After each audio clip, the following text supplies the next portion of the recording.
Good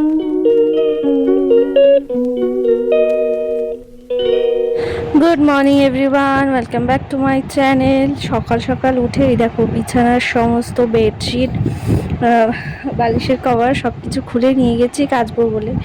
পুজো আসছে, নিজেরা এত সেজে গুজে থাকবো, নিজেদের জন্য নতুন জামা কাপড় কিনেছি আর নিজেদের ঘরটাকে না গুছিয়ে রাখলে হয়।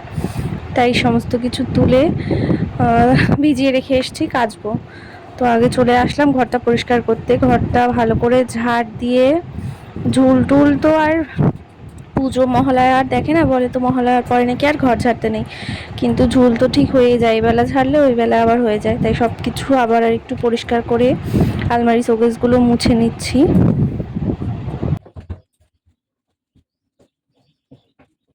আলমারি, শোকেস, বিছানার যে স্ট্যান্ডগুলো সেগুলো সব কিছু ভালো করে পরিষ্কার করে মুছে ঘর মুছে নিচ্ছি।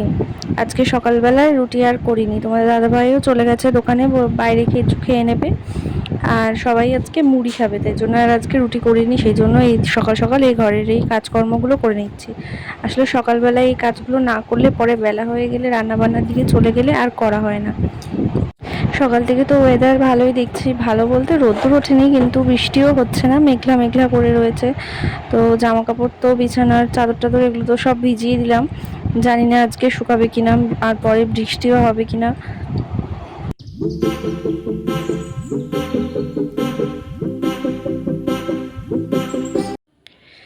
রুমটা মোছা কমপ্লিট, সব কিছু আলমারি শোকেসগুলো মুছে পরিষ্কার করে দিয়েছি। এখন শুধু এসে এই যে বিছানাটার থেকে এগুলো সব নামিয়ে বিছানার চাদরটা পাততে হবে। তো এটা স্নান করে এসে পরে করব। জিয়া এখানে এখন টিভি দেখছে আর বিস্কুট খাচ্ছে। হিয়া তো ওখানে টিভি দেখছে, তো আমি ঘরটা ঝাড়টার দিয়ে পরিষ্কার করে নিই। আমার জামা কাপড়ও পরিষ্কার করা হয়ে গেছে, তো এই ঘরটা পরিষ্কার করে একবারে ভাবলাম তারপরে স্নান করে আসি। তো স্নান করে চলে এসেছি একবারে শ্যাম্পু ট্যাম্পু করে। এত বৃষ্টি হচ্ছে তারপরেও যেন গরম কাটে না। স্নান করে এসেছি তারপরেও এখনই যেন কি গরম লাগছে, মনে হচ্ছে না যে স্নান করে এসেছি। তো বিছানার চাদর টাদরগুলো আগে পেতে নিচ্ছি। ইয়া রয়েছে ওর ঠাম্মার কাছে রান্নাঘরে, ঘরে বিছানায় ও একা একা থাকতেই চায় না, কেউ যদি ওর সাথে বসে থাকে তাহলে থাকবে, নয়তো বারে বারে নেবে যাবে। ও কাজ করতে করতে ওর ঠাম্মা কতবার ওর কাছে গেছে, ও নেবে নেবে চলে আসছে বলে, তো বসেই না কিছুতেই। আমি স্নান করতে গেছি তখন এরকম করছে। তো এখন নেবে চলে এসছে, রান্নাঘরে রয়েছে ওর ঠাম্মির কাছে, ঠাম্মি রান্না করছে, সেখানে খেলা করছে ও।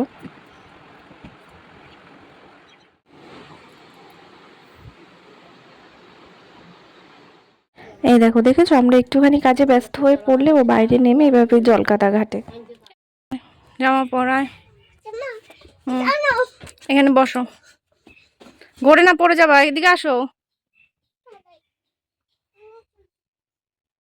স্নান করে বিছানায় তুলে দিয়েছি, তাই কান্না করছে।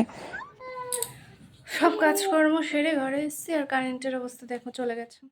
খাওয়া দাওয়া করতে বসে পড়লাম। আজকে রান্না হয়েছে পটল ভাজা, মাছ, আর এটা হচ্ছে কচুর ঝোল। সন্ধ্যা হয়ে গেছে, চা করে নিলাম।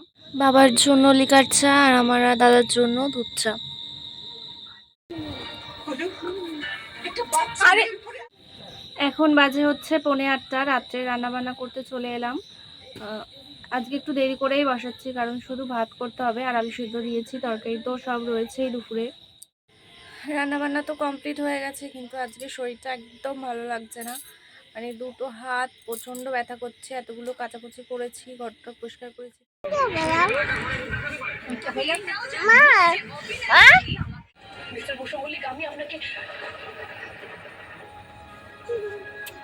পিছন থেকে পড়ে যাবি, এদিকে চলে আয়।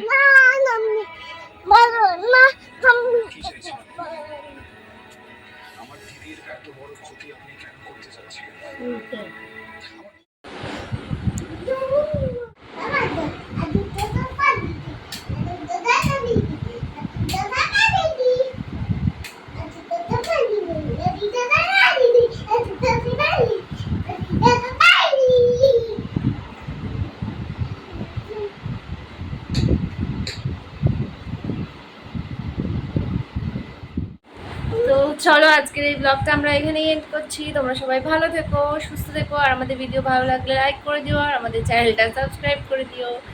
সবাইকে tata, good night. Good night বলে দাও, তুমি বলে দাও।